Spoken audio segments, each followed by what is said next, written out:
kurang masuk akal mungkin saya ngegas. Tapi kayak enggak sih soalnya. Bukan bae, fuckboy asu. Oh kamu fuckboy? Wah, Ora tuh Acika, fuckboy sampean tuh aku pasti kan. Alhamdulillah udah bertobat enggak sekarang. di, Jadi di di di di era saya nggak ada istilah fuckboy. Dulu namanya karena Angelo. Oke mas, silakan mas. oke, jadi Hmm, thank you sih hmm, Bli. Jadi kalau yang hmm, kesempatan di lapangan hmm, itu yang nggak disorot sih yang pertama adalah ya gua akuin sih itu tingkat kelelahan tenaga medis. hmm, hmm. Benar begitu ya Pak Dokter ya? Ya, Nih, tingkat kelelahan ini suara dokter. Jadi, nih, saya sudah waduh, siapin banyak data. Ini. anjir bawa berkas. Nggak boleh kalah kita bawa berkas. Ada berkas nggak? Wah, nggak bawa kita kalah coy. Jadi kalau yang pertama itu tingkat kelelahan. Ini Oh iya ya. berisik. Tingkat Oke, tingkat kelelahan. kelak. Berarti Tingkat. mayoritas tenaga medis yang gugur tuh mayoritas lelah toh. Nah, bukan. Kalau yang gugur kemarin itu, gua kemarin baca sih. Mm-mm. Kalau yang dilapkan lo tanya Mas Bli kan, Mm-mm. Mas Bli itu piye, Cok? Mas Jering ya, Ya beli pakai bahasa Jawa. beli beli Mas beli. Jering aja. Jadi Mas J Mm. kan tanya yang di Mm-mm. lapangan kayak apa. Yang pertama tuh jujur Mm. hampir banyak orang yang anak muda tuh kelelahan kalau yang muda. Karena kan yang kita kan di garda depan, garda terakhir sih. Dan kedua tuh Sudah banyak terakhir pasien ya. nggak jujur. Iya, nggak jujur. Ah. Banyak pasien nggak Da- jujur. Dan dalam yang ketiga, konteks apa mas? Nggak jujurnya itu? jadi nggak jujur mereka ini rata-rata tuh mereka ada gejala COVID, pernah mereka datang ke tempat COVID tapi nggak mau ngaku karena jujur mereka tertekan. Nah, jadi kalau omongannya psikologi itu memang benar karena mereka tuh tertekan nggak mau ngaku. Mereka Mm-mm. karena tertekan mereka nggak mau ngaku karena takut di sinis, takut di stigma. Iya Ya iya kayak stigma betul. kita ke Mm-mm. HIV lah. Nah, yang Betul. ketiga yang jarang banget kesorot itu adalah Mm. selain APD ya. Kalau APD orang udah pasti tahu lah. APD pasti Mm, mm, nggak tahu. mm. Itu banyaknya media-media yang memplesetkan statement dokter sih. Dibawa ke arah mana mas? Ada mengikuti narasi tertentu nggak? Kalau yang paling parah sih kemarin sih, itu kalau nggak salah ketua ID ya, Pak Daeng ya. Ketua ID, Beli. Pak Daeng, Mm. ketua ID, ketua PBD itu Ba- kemarin kan ah, sempat ba- diwawancara ba- oleh salah satu media.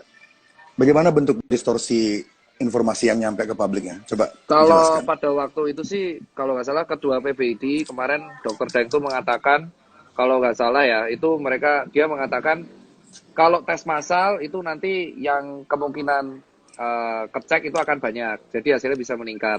Tetapi Ya. tiba-tiba di beberapa media tertentu itu digoreng seolah-olah ID mengatakan 1.000 jenazah dan akhirnya Mm. dibeturin dan akhirnya kami para dokter dihujat walaupun akhirnya kedepannya ketua ID klarifikasi bahwa itu framing dan akhirnya diklarifikasi bahwa kami nggak pernah ngomong kayak gitu. Nah, Mm. jadi kami itu rata-rata kalau kemarin statement takut karena semenjak kejadian itu jujur kita takut dipelintir. Karena aku juga pernah dipelintir juga kan omonganku. Nah, Iya. tapi kalau kita tuh udah posisi kelelahan, under pressure. Nah, kalau yang gugur, jujur aja dari 35 yang gugur, kalau nggak salah udah Oh, tiga tiga kemarin lima, udah tiga lima, udah 35 35. ya. Kemarin gugur, sekarang udah gugur udah berapa? Betul. Berapa? 35 ya. Dari 35 itu kalau nggak salah ya, Bli ya, Hmm. itu ada 6 atau 7 kalau nggak salah nih disclaimer yang tidak karena COVID secara langsung. Hmm. Dan untuk Ini the semua rest di Jakarta, mostly. enggak menyebar. Oke. Paling Terus banyak di? ada paling banyak di mana ya? Gue nggak baca deh kalau yang data. Kalau Hmm. yang wafat paling banyak, gugur paling banyak. Jakarta ya? Hmm. Iya, paling banyak Jakarta. Terus ada yang Hmm. tertular dari luar negeri, bener nggak? Ada yang impor case, terus ada Ya. yang tertular dari tempat praktek, Hmm. terus ada yang karena kelelahan terus akhirnya tertular, ada yang karena sakit jantung juga. Hmm. Jadi kalau Oh, omongan ada dokter yang sakit jantung juga? ada itu 6 Ada, orang pokoknya ada. ada. Kok Jadi sampai emang itu dokter udah sakit dijelaskan. jantung? Dia Hmm. sakit jantung karena kelelahan, tapi dia Hmm. jadinya kena heart attack. Ya, stres ya. Stres, bener. Kayak stres, heart attack. Hmm. Terus ada yang karena dia ketularan dari pasien yang nggak jujur. Jadi emang tertularnya Hmm. banyak walaupun finishingnya COVID. Tapi kalau nggak salah dari Pasien 35, nggak 6 ya. jujur. Hmm. 6 yang. Hmm. 6 yang karena nggak COVID ya. Oke. Iya, Jadi 6 ya. kawan, COVID 3. kalau yang Mas Cipeng kenal secara pribadi ada berapa orang tuh yang gugur itu? Yang satu tuh Prof Iwan. Prof Iwan tuh guruku Oh, soalnya. yang senior itu. Ya, Ya, ya. itu yang ngebuat kayak ikatan emosional lumayan tinggi karena beliau guru sih, guru. Beliau Saya kalau paham. salah ketularannya di pesawat. Ketularannya kalau Oh, nggak salah bukan di di rumah pesawat. sakit toh?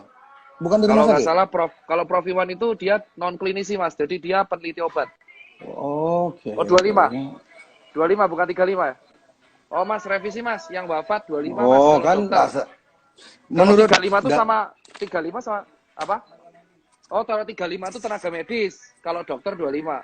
itu dah kan dokter sama tenaga medis kan beda itu. Ya Soalnya di kalau tenaga catatan medis tuh di sini masih 25 soalnya. iya kalau tenaga medis itu sama perawat juga kan. Pak perawat. Mm, Jadi kalau dokter betul. doang 25, kalau sama tenaga medis Mm. 35. Iya. Tapi saya boleh nanya nggak sesuatu ke dokter Tirta? Ada nggak kurikulum kedokteran modern yang mengajari calon tenaga medis atau calon dokter untuk mengatasi situasi pandemi seperti ini? Ada nggak di kurikulum basic? Kalau kurikulum yang mengatasi pandemi seperti ini, jujur ya, dari kita belajar yang flu Spanyol 100 tahun lalu sih, Mm, mencegah mm, infeksinya, jujur. Mencegah, mm, mengerem mm, infeksinya. mm, mm. Jadi secara psikologi kan waktu itu belum ada teknologi. Jadi emang nggak ada protokol untuk menghindari media, menghindari apa namanya informasi-informasi yang sifatnya belum pasti gitu. Nggak diajarin nggak di kurikulum mas ya? Iya, kalau yang jujur aja mereka mengajarinya Hmm. lebih ke protokol kesehatan sih, kayak Hmm. membatasi pertemuan, mengurangi, intinya Iya, memutus iya. rantai infeksi, intinya itu aja. Hmm. Jadi Tapi kalau untuk rantai Hah? hmm. Gimana? Tapi rantai infeksi secara psikomatiknya belum diputus. Ya, makanya Ya. target utama dari kalau kurikulum kedokteran itu ada dua sih. Hmm. Prevensi sama penyembuhan, kurasi.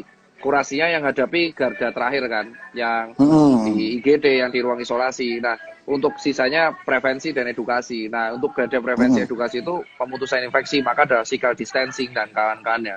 Cuman kalau yang gue setuju dari omongan Mas D itu adalah emang dari awal tuh tujuannya pemerintah itu menenangkan. Ya, jadi Menenang.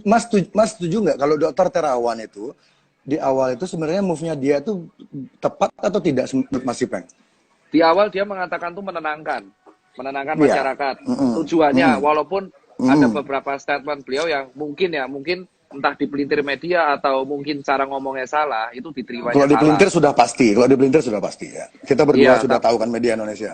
iya. Ingat gak Pak Hmm. Terawan tuh di awal pernah ngomong kayak gini bahwa Dan virus COVID pernah sembuh sendiri. Ingat gak? Di awal banget. iya iya betul betul. Dan beliau itu I- tentara. Jadi saya kan lihat basicnya Pak Terawan ini beliau tentara. Paling tidak beliau paham. Kalau saya menurut saya teori saya pribadi, Pak Terawan ini tahu 100% persis skema ini. Makanya beliau sering ngomongnya terlalu santai dan order dari pusat tanda kutip bukan Jakarta ya.